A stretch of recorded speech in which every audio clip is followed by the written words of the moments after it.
So, in the second video here, we're going to focus on example 1.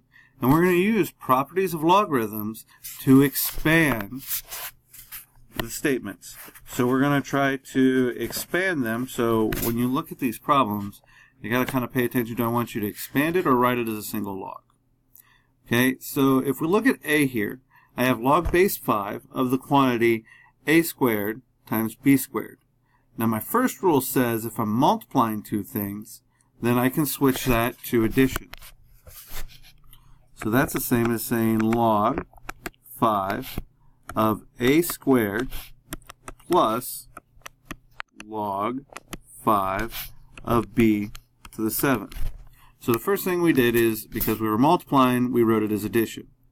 The next part is, I have those powers, I have those exponents.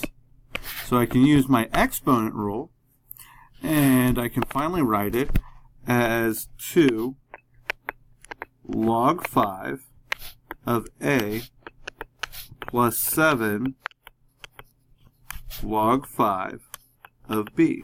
So again, I used my exponent rule to take the power and multiply it in the front. Okay? When you're expanding, the idea is you're going to do everything you possibly can. So if I can use the power rule, if I can use the quotient rule, the product rule, I use those to expand out. So again, this is my final answer. Now, like we said earlier, it doesn't matter whether it's log or natural log, the same rules apply. So for this first one, I'm actually going to use the quotient rule.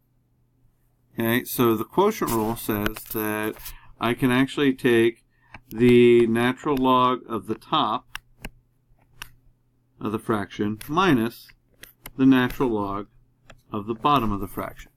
Now, there's nothing else to do here. There's no other way to simplify it out. You don't need to calculate out decimals or anything like that. You're just expanding the statement. Okay. There is actually one minor thing you can do. We know that 25 is really known as 5 squared. And then we can use the exponent rule to bring that out front. So you got to be careful. If it's a perfect squared number and you can simplify it, you should. So there's our final answer. What I'd like you to do is pause the video here, and we have two problems down below. Try A and B. So I'd like you to pause for a second and see if you can work out how to do A and B. All right, on the assumption that you actually paused and tried to work them out before you saw how to do them, or you just kind of waited for the pause to see what happens.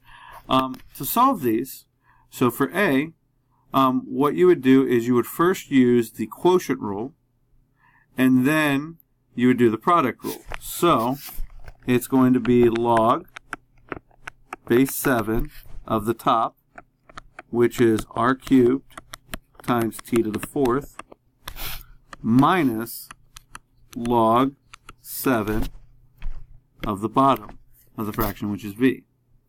Now I can use our exponent rule, or excuse me, I can use our product rule to expand this section right here.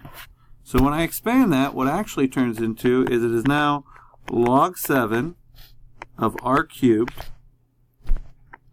plus log 7 of t to the 4th power. And then we still have outside of that minus log 7 of v. So I expanded that, and then the last piece we're going to do here today, whoopsie, didn't want to do that. And the last piece we're going to do here today, need a little extra room. The last piece we're going to do is we're going to use our power rule to move those down. So this is now going to be 3 times log base 7 of r plus 4 times log base 7 of t, and then we still have our good old minus log 7 of v. And that is our final answer for the problem. Expanded all the way.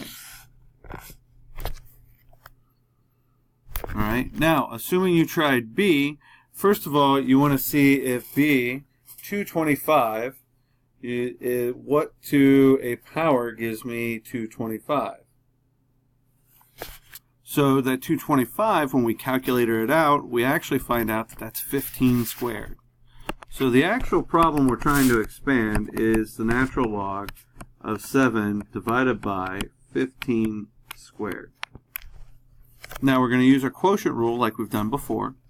So you should have gone, oh, okay, so that's the natural log of the top minus the natural log of the bottom. And then you got that good old 2. We can use our exponent rule to bring that out front, and we're done. So the answer would be natural log 7 minus 2 times the natural log of 15. So we've just worked through 4 different examples of how to expand problems. Remember, you want to be taking notes on this as we went through it. You may want to pause now and go down to the bottom where the practice problems are and practice doing the expansion problems before you watch the third and final video.